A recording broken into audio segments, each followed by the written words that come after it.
Seven sister দখল করতে আসা এই বাংলাদেশিগুলি এখন নিজেদের ভূখণ্ডেই ঢুকতে পারছে না। পুরোটা শোনাবো, শুনুন একবার। বাংলাদেশি কিছু পাগলকে আমরা কয়েকদিন আগে দেখতে পাচ্ছিলাম, সোশ্যাল মিডিয়ায় তারা যথেষ্ট পাগলামো করেছে এটা নিয়ে। তারা নাকি বাংলা, বিহার, উড়িষ্যা দখল করে নেবে, 4 দিনে কলকাতা দখল করে নেবে। এই সমস্ত পাগলগুলো এখন নিজেদের দেশের ভূখণ্ডই যেতে পারছে না।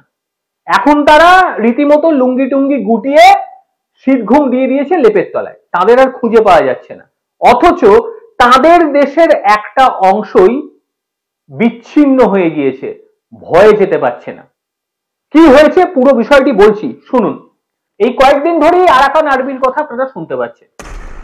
মায়ানমারে শাসক সামরিক যে জুনটা, তাদের সঙ্গে রীতিমতো লড়াই লেগে গেছে। আর রাখাইল প্রদেশের 80 থেকে 85% জায়গায় তারা নিয়ন্ত্রণে নিয়ে নিয়েছে, অর্থাৎ আরাকান আর্মি নিয়ন্ত্রণে নিয়েছে। এই 80 থেকে 85% জায়গাটা কোথায়? সেটা হচ্ছে বাংলাদেশ এবং মায়ানমারের যে সীমান্ত, এই গোটা সীমান্তটাই তাদের দখলে চলে গিয়েছে। এই দখলে চলে যাওয়ার ফলে যেটা হয়েছে, বাংলাদেশের সেন্ট মার্টিন, সেই বাংলাদেশের সেন্ট মার্টিনে আর যাতায়াত করতে পারছেন না বাংলাদেশিরা। কেন করতে পারছেন না এটাও আপনাদেরকে জানাচ্ছি বিস্তারিতভাবে।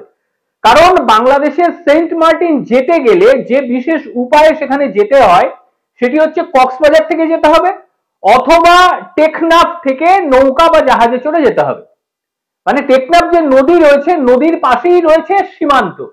আর সেই সীমান্তে যেভাবে গোলা বারুদ পড়ছে, যদিও ক্ষয়ক্ষতির খবর আসেনি, সেই গোলা বারুদের ভয়ে এই বাংলাদেশি গুলো আর সেন্ট মার্টিন দ্বীপে যেতে পারছে না।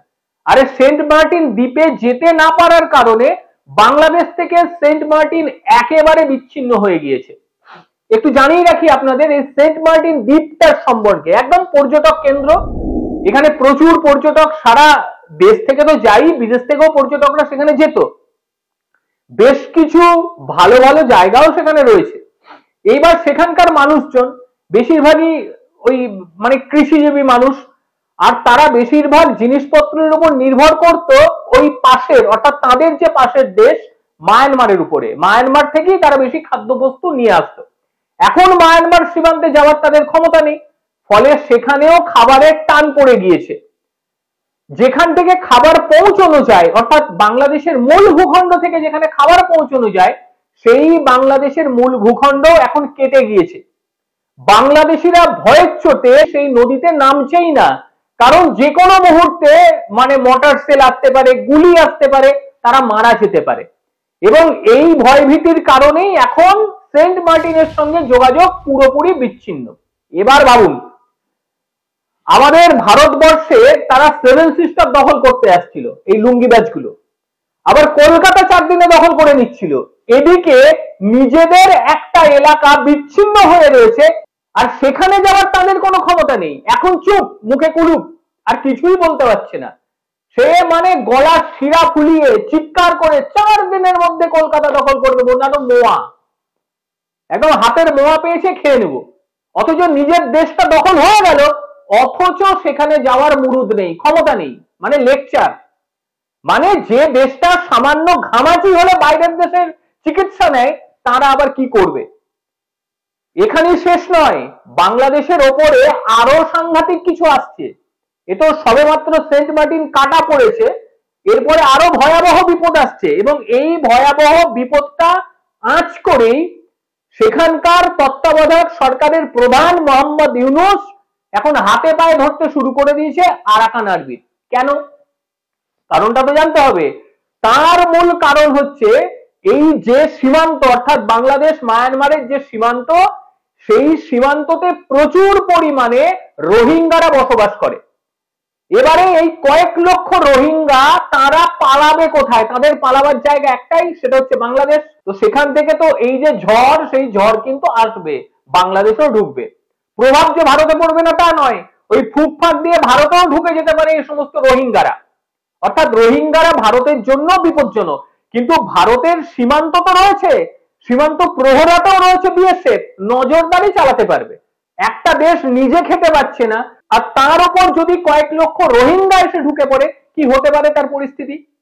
এইটা আঁচ করে যে আমরা তো নিজের দেশের লোককেই খেতে দিতে পারছি না, তারপর যদি রোহিঙ্গারা এসে ভিড় করে আমরা খাবার পাবো কোথায়, এই পরিস্থিতি আরাকান আর্মির সন্ধান করতে শুরু করে দিয়েছে মোহাম্মদ ইউনূস। তাদেরকে বলে করে যদি বিষয়টা মেটানো যায়, কিন্তু এই আরাকান আর্মি তারা যে মোহাম্মদ ইউনূসের মতন ছোট মানুষের কথা শুনবে না এটা স্পষ্ট।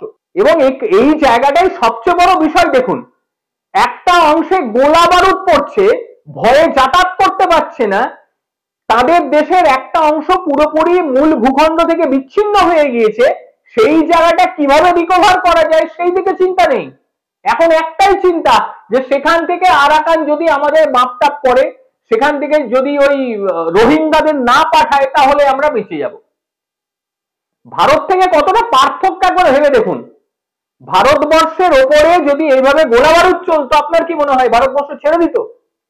ছেড়ে দিত? একটা গোলা বারুদ পড়লে কিন্তু পাল্টা পুরো জায়গাকে, আপনারা এর আগেও দেখেছেন পাকিস্তান এই কাণ্ড ঘটিয়েছিল, এমনকি মায়ানমারেও এই ধরনের কাণ্ড ঘটেছিল, এবং সেখানে কি করেছিল আপনারা প্রত্যেকেই জানেন। ভারতীয় সেনা সেখানে ঢুকে গিয়ে খতম করে আবার বেরিয়ে চলে এসে দখল করার জন্য যেত না। অথচ এই দেশটার যে এত বড় বড় লাফালাফি, সেই লাফালাফি এখানেই সীমাবদ্ধ। অর্থাৎ ভারতের সঙ্গে যারা জানে ভারত কিছু বলবে না, কারণ কুকুর চিৎকার করলে হাতির কি, সেই কারণেই এরা চিৎকার করে যাচ্ছে। কিন্তু তাদের পাশের দেশের একটা অংশ দখল হয়ে যাচ্ছে, একটা অংশ তারা যেতে পারছে না, অথচ এই বাংলাদেশি সেনাবাহিনীদের সেখানে কিছু করার নেই, কিছুই করতে পারছে না। এইখানে দ্রোণ উড়াচ্ছে, সেখানে গিয়ে তো দ্রোণ উড়ানোর মতন ক্ষমতা দেখাচ্ছে না, কারণ ভয় বা ভীতি দুটোই রয়েছে। যে কোনো মুহূর্তে সেখানে আরাকান আর্মি ঢুকে গিয়ে আবার বাংলাদেশি সীমান্তের মধ্যে না ঢুকে পড়ে, সেই ভয়টাও রয়েছে। অর্থাৎ ভয় ভীতির মধ্যে বাংলাদেশ রয়েছে। সেভেন সিস্টার দখল করতে গিয়ে নিজেদের এলাকায় হারিয়ে ফেলেছে। বাংলাদেশের কিছু পাগল তারা আবার 4 দিনের মধ্যে কলকাতা দখল করতে এসেছিল, তাদের নিজেদের জায়গায় দখল হয়ে গিয়েছে। কেন বাবা, তোমরা তো ভাই 4 দিনে কলকাতা দখল যদি করতে যাও, তাহলে নিজের দেশের নিজের এলাকা বেহাত হয়ে যাচ্ছে, সেখানে ঢুকতে পারছো না তো কিসের ভয় ভাই? লুঙ্গি ফুটো হয়ে ঢুকে যাবে গোলা বারুদ, এরকম কিছু হয়তো সেটাই। ভাই বলার আগে নিজেদের দেশটার দিকে একটু তাকাও, তারপরে তো এই বড় বড় লেকচার গুলো তোমরা মারবে, তবেই কিন্তু সেই লেকচারের কি বলবো ভালো কাজ হবে। আর এতে লোক হাসাহাসি করবে, কিছু মিম তৈরি হবে, কিছু ফেসবুক কিছু ইউটিউবে আপনাদের ধরে ধরে ইতিমধ্যেই যা শুরু হয়ে গিয়েছে, মানে চোখ রাখা যাচ্ছে না, এত হাসি এত হাসি। ওই মাঝে মধ্যে সকালবেলা উঠে টুকটুক করে চলে যায় 4 দিনের মধ্যে কলকাতা দখল করব, মানে হাসিই পায়, অন্য কিছু পায় না, খালি হাসিই পায়। অর্থাৎ মানুষের জীবনে হাসিও প্রয়োজন, সেই প্রয়োজনীয়তা আপনারা মিটিয়ে দিচ্ছেন, এটা এক প্রকার ভালো। তবে ওই পরের দেশ দখল না করে নিজের দেশের দখল হয়ে যাওয়া জায়গাগুলো একটু রিকভার করার চেষ্টা করুন। এই জায়গায় ওই রাস্তায় দাঁড়িয়ে বড় বড় লেকচার না মেরে, আরাকান আর্মি যে গুলির ভয়ে যে রাস্তাটা আপনাদের বন্ধ হয়ে গিয়েছে, যেখান দিয়ে আপনারা যেতে পারছেন না, টেকনাফ যে নদী সেই নদীতে চলতে পারছেন না, সেখানে যাতায়াতের ব্যবস্থাটা করুন সাহস থাকলে। সেই সাহসটাও নেই।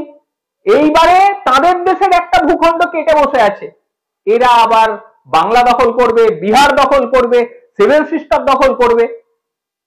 পাগলামো বন্ধ করে নিজের দেশের দখল হয়ে যাওয়া জায়গাকে পুনরুদ্ধার করুন। এটা অবশ্য ভাববেন না এর আগে যে পাকিস্তানের হাত থেকে আপনাদের তুলে দিয়েছিল দেশ ভারতবর্ষ, এরপরে সেটা হবে না, সেটা হওয়ার কোনো সম্ভাবনা নেই। আজকের ভিডিও নিয়ে কি বলবেন বলুন? মানে সেভেন সিস্টার দখল করতে এসে নিজেদের লুঙ্গির তলার থেকে নিজেদের জায়গায় হাবিস হয়ে যাচ্ছে, অবাক করা কাণ্ড। যাই হোক, আজকের ভিডিও কিরকম লাগলো অবশ্যই জানাবেন। প্রত্যেকে ভালো থাকবেন, সুস্থ থাকবেন, আবারও দেখা হবে অন্য কোনো দিন অন্য কোনো বিষয়ে। ততক্ষণের জন্য নমস্কার।